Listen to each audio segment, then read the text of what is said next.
किस बात का कंपैरिजन? ये तो एम ही है कि बिल्कुल एक तिल है, मटके का, तिलों का भरा हुआ मटका हो, उसमें एक तिल है क्रिकेट। उसकी अपनी माइट देखो, उसका साइज देखो, उसकी प्रोग्रेस देखो, उसकी इकोनॉमी देखो, उसका वर्ल्ड इमेज देखो, अपनी औकात देखो। घुटने टेक दिए, घुटने हैं कहां आपके? अभी इंडिया कमा के देता है आईसीसी को, उसकी स्पॉन्सरशिप बहुत सबसे ज्यादा है, तो डेफिनेटली आईसीसी में उनका रोल जो है वो डेफिनेटली वीटो पावर का हक तो रखते हैं ना वो लोग। तो ये चीजें तो होती है, पाकिस्तान के पास इतनी स्पॉन्सरशिप नहीं है जितनी कि इंडिया के। देखिए अली, सच्ची बात जो हफीज ने करी है वो सच्ची बात है, और इससे पहले पाकिस्तान के कई बड़े क्रिकेटर्स कर चुके हैं, इंडस्ट्री की सूरत इख्तियार कर चुका है इंडिया के अंदर, और खासतौर पे डोमेस्टिक को उन्होंने मतलब यहाँ तक भरा हुआ है, डोमेस्टिक क्रिकेटर्स को इतना पैसा देते। तो जब तक आप अपनी इकोनॉमी को ठीक नहीं करेंगे, दुनिया में आपकी इज्जत नहीं होगी, हर जगह भीख मांगेंगे, तो आपकी क्रिकेट किसी आइलैंड तो नहीं है ना कि क्रिकेट अलग से तरक्की करे, बिल्कुल क्रिकेट की वजह से पूरी दुनिया आपकी माने, आपकी बात माने।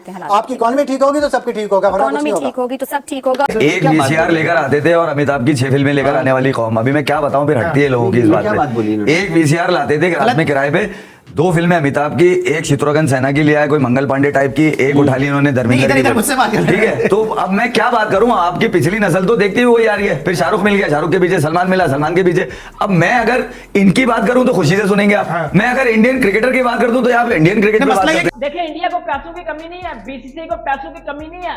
बीसीसीआई 500 करोड़ इंडियन रुपीस अपने ग्राउंड की रेनोवेशन के ऊपर लगा रहा है। 10 ग्राउंड है ना, तो हर ग्राउंड को 50 करोड़ जो है वो डिवाइड किया गया, हर ग्राउंड के ऊपर 50 करोड़ लगेगा और उनकी रेनोवेशन होगी।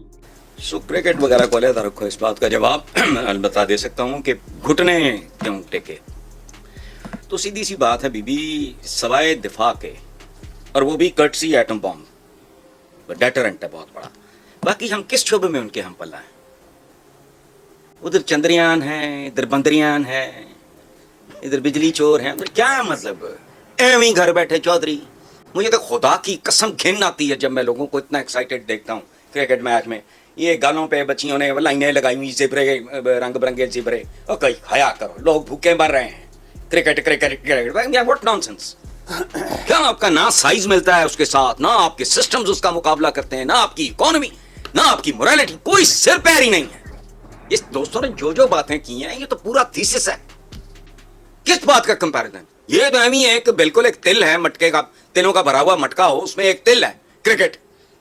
उसकी अपनी माइट देखो, उसका साइज देखो, उसकी प्रोग्रेस देखो, उसकी इकोनॉमी देखो, उसका वर्ल्ड इमेज देखो, अपनी औकात देखो। घुटने टेक दिए, घुटने हैं कहां आपके? घुटने टेक दिए, क्रिकेट खेलो, चलो बाकी मौज करो।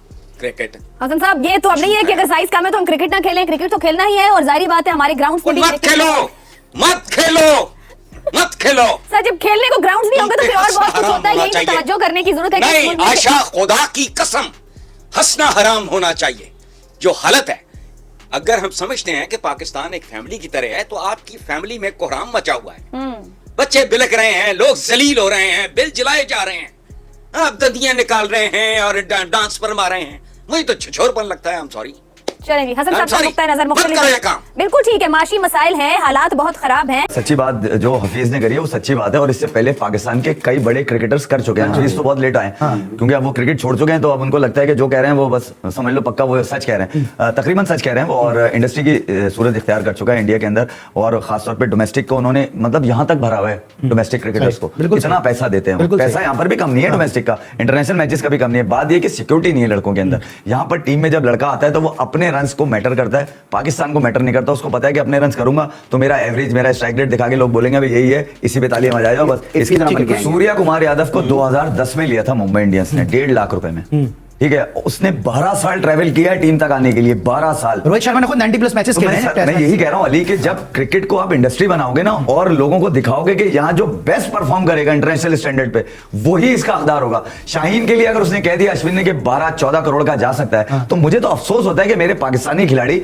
नहीं खेल पा रहे। मैंने तो 2009 की वो प्रेस कॉन्फ्रेंस भी देखी कि रो रहे थे कि हमें ले लो आईपीएल में, ठीक है। तो मैं क्या क्या बताऊं यार, मतलब अब इसमें गलती पाकिस्तान क्रिकेट बोर्ड की भी है कि आपने बहुत सारी चीजें जो है ना वो अपने मफाद में करी, अपनी नौकरियां बचाने के लिए। यहाँ तो सरकारी नौकरी समझ के लोग बीसीबी में जाते हैं क्योंकि उनकी अकाउंटेबिलिटी नहीं है। अब मसीहा हमारे लिए क्रिकेट टीम के वो 11 लड़कियां जो बेहतरीन परफॉर्म करें, पाकिस्तान जैसे, पूरा पाकिस्तान जैसे भी परफॉर्म कर रहा हो खैर है, लेकिन वो 11 लड़के ऐसी परफॉर्मेंस दिखाएं कि हमारे बगैर पूरी दुनिया का कोई टूर्नामेंट ही ना हो। ये तो हज़ारों ख्वाहिशें ऐसी हैं कि हर ख्वाहिश पे दम निकले। आपने ये जिक्र किया शुरू में कि पीएसएल जब शुरू हुआ था, जब पीएसएल शुरू हुआ था उस वक्त पाकिस्तान में डॉलर का रेट 102 था। उस वक्त पेट्रोल 1 लीटर 68 रुपए का आता था। उस वक्त पाकिस्तान के foreign exchange reserve 17 billion dollar थे। उस वक्त रोजाना टीवी चैनल ये नहीं बताते थे कि पाकिस्तान आज या कल में डिफॉल्ट हो जाएगा और यहाँ इलेक्शंस होंगे या नहीं होंगे, एक स्टेबिलिटी थी। इसलिए पाकिस्तान में पीएसएल शुरू हुआ, लेकिन हम उसका फ़ायदा नहीं उठा सके। बिल क्लिंटन ने जब अपनी इलेक्शन मुहिम शुरू की, पहला इलेक्शन उन्होंने लड़ा जॉर्ज डब्ल्यू बुश के खिलाफ, जॉर्ज H.W. बुश के खिलाफ, बड़ा जो बुश था, उसने इराक जंग जीती हुई थी और बड़ा वो कॉन्फिडेंट था। लेकिन बिल क्लिंटन ने जो नारा दिया ना, वो एक लाइन थी, इट्स द इकोनॉमी स्टूपिड। उसने अमेरिकी कौम को बताया कि हर चीज़ इकोनॉमी के इर्द गिर्द घूमती है। हम पेशावर में आज भी कोई गैर मुल्की किसी होटल में नहीं ठहर सकता, इजाज़त ही नहीं है, अनरिटर्न है कोई गैर मुल्की टूरिस्ट, सिवाय एक जो सेरिना होटल है उसके। हमारे यहाँ सिक्योरिटी की या फॉरेन इन्वेस्टमेंट की या फॉरेनर्स की ये वेलकम है। उसमें आप ये समझते हैं कि जब हम एक सिक्योरिटी स्टेट बना लिया और इंडिया के साथ हम मुकाबला करें, आईसीसी में हम जो कुछ कहें वो दुनिया पूरी मान ले, दुनिया नहीं ऐसे मानेगी। हमारा इंडिया के साथ पैरिटी का एक रिलेशनशिप था 1947 के बाद, हमने कोशिश करके भी रखा।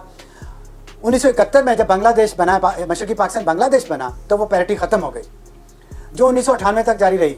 1998 में जब पाकिस्तान ने एटमी धमाके किए इंडिया के खिलाफ, तो हम दोबारा 30 साल बाद 20 साल बाद पैरिटी पे आए थे इंडिया के साथ। लेकिन क्या कहूँ मैं, अब फिर आप कहेंगे कि मेरी सुई अटकी हुई है, लेकिन फिर हमें बहुत ज़ोर से कारगिल आया और वो कारगिल देख लें और उसके बाद देख लें हमारी पैरिटी किधर गई। अब हमारे न्यूक्लियर वेपन्स को बड़ा हम शो करते थे ना, कोई परवाह नहीं करता उनकी। उसके बाद अल्लाह ने फिर हमें एक मौका दिया पिछले 51 साल में कि CPEC इंडिया के साथ शुरू किया, चाइना के साथ शुरू किया, ताकि थोड़ी यहाँ कोई इन्वेस्टमेंट नहीं आ रही थी, बम धमाके यहाँ पे हो रहे थे, लोड शेडिंग यहाँ पे थी, कोई फॉरेनर भी नहीं यहाँ पे आता था 2013 में, इतने यहाँ पे बम धमाके हो रहे थे। वो CPEC शुरू हुआ तो हमें कुछ लोगों को बहुत ज़ोर से इमरान प्रोजेक्ट आ गया।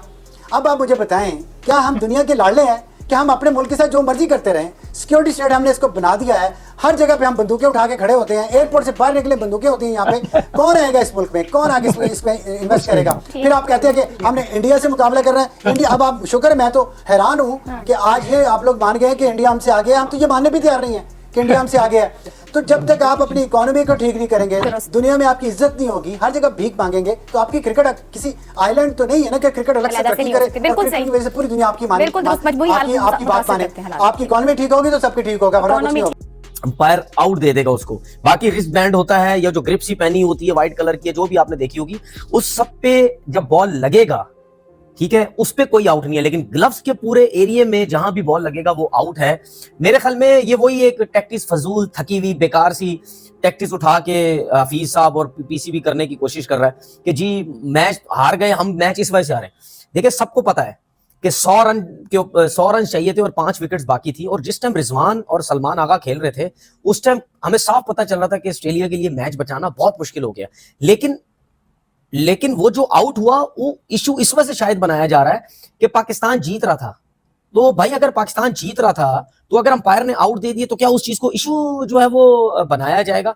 अब मुझे ये बताएं कि हम जो है अपनी थकी हुई फील्डिंग, बेकार बैटिंग, बॉलिंग तो चलो फिर भी अच्छी की, जो चीजें हमने इस मैच में गलत की हैं उसके ऊपर हम फोकस नहीं करेंगे, ठीक है? ये हमारा हमेशा से ड्रामा है। आपने हमेशा देखा होगा ICC का। दोस्तों, पाकिस्तान के लोग इंडिया के साथ कंपैरिजन बहुत करते हैं, और चाहे कोई भी फील्ड ले लीजिए, चाहे वो क्रिकेट ले लीजिए या फिर कोई इंडस्ट्री ले लीजिए या फिर किसी भी मैटर में चाहे कंपैरिजन करते हो, लेकिन इंडिया के साथ वो ज़रूर कंपैरिजन करते हैं और ये हमेशा ये बताते हैं कि हम इंडिया से कहीं बेहतर है। और उनके जैसे सोशल मीडिया के ऊपर यही बताया जाता है कि हम इंडिया से काफ़ी बेहतर हैं, काफ़ी आगे हैं। हालांकि अब उनके थोड़े हालात ख़राब है, लेकिन पहले वो बहुत ज़्यादा कंपैरिजन करते थे कि भाई इंडिया के मुकाबले हम कहीं उनसे बेहतर हैं, और ख़ासकर क्रिकेट के मामले में कि क्रिकेट में हम इंडिया से काफ़ी बेहतर हैं। लेकिन अब जब सबको पता चल गया है कि उनकी क्या परफॉर्मेंस है, क्रिकेट में क्या परफॉर्मेंस है, वर्ल्ड कप में, एशिया कप में, और कई जगह जब वो हार के जब वापस जाते हैं और उनको देखते हैं लोग, तो उनको पता चलता है कि कंपैरिजन करना सही है या गलत है। और बात आती है जब PSL की और IPL की, तो कई जगह उनके जो बड़े बड़े क्रिकेटर्स हैं या फिर पूर्व उनके जो चेयरमैन, उन्होंने भी कहा है कि PSL IPL से भी बेहतर है, उनमें अच्छा पैसा है और ये है वो है। बाकी PSL का तो आपको पता ही है कि जितने में अभी IPL 2024 की जो बिड हुई थी, उसके अंदर जो स्टार की 24 करोड़ में बिका था, तो आप लगा लीजिए कि PSL खुद ही बता रहे हैं कि PSL जो पाकिस्तान की जो एक PSL वही हो जाएगा एक स्टार की जो बोली लगी है 24 करोड़ के अंदर, क्योंकि वहाँ पर जो रुपीज़ है वो इंडिया का 1 रुपया और वहाँ का जो 3.5 रुपये बराबर है, तो आप वहाँ से मल्टीप्लाई कर लीजिए, लगभग 80 करोड़ के लगभग चला जाता है पाकिस्तानी रुपीज़। तो इतने जो ज़्यादा अमाउंट यहाँ पर जो IPL में दिया जाता है, मतलब खूब पैसा दिया जाता है खुलकर, और बहुत ही जो प्लेयर हैं दुनिया के सारे प्लेयर यहाँ पर IPL में खेलने आते हैं, लेकिन पाकिस्तानियों को अब यहाँ पर IPL में खेलने के लिए उनको बुलाया नहीं जाता। इसलिए जो दुख है मेन यही है कि पाकिस्तान के खिलाड़ियों को यहाँ आने का मौका नहीं मिलता और कंपैरिजन करने की बात करने लग जाते हैं और कभी BCCI को PCB से कंपैरिजन करते हैं, जो कि कभी बनता ही नहीं है। दोस्तों पाकिस्तान 2 मैच हार चुका है, 2 टेस्ट मैच जो है ऑस्ट्रेलिया से हार चुका है और तीसरा भी होना बाकी है। और पिछले लगभग 28-29 सालों से पाकिस्तान जो है ऑस्ट्रेलिया में टेस्ट मैच नहीं जीता है, तो देखना ये है कि तीसरे में क्या करेगा। दोस्तों आज की वीडियो में इतना ही। वीडियो अच्छी लगी तो वीडियो को लाइक करना, चैनल को सब्सक्राइब करना। तो अगली वीडियो में जल्दी मिलते हैं, तब तक के लिए जय हिंद जय भारत।